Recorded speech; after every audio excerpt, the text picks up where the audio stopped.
وظل طيلة ربع قرن يجمع التجارب السياسية على اختلافها من أعلى المناصب إلى السجن، مع المطالعة والتفكير فيما حصل لديه من تجارب وما عرفه من أوضاع مختلفة.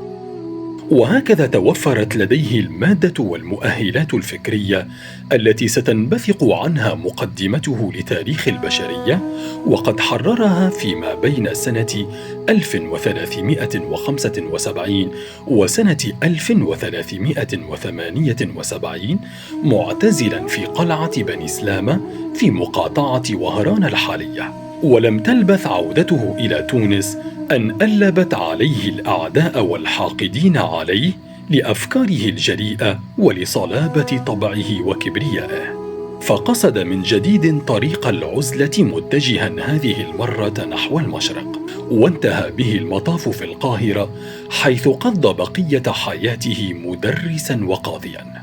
على أن تلك الفترة من حياته لم تكن خالية من الاضطراب والتألق معا. قصقص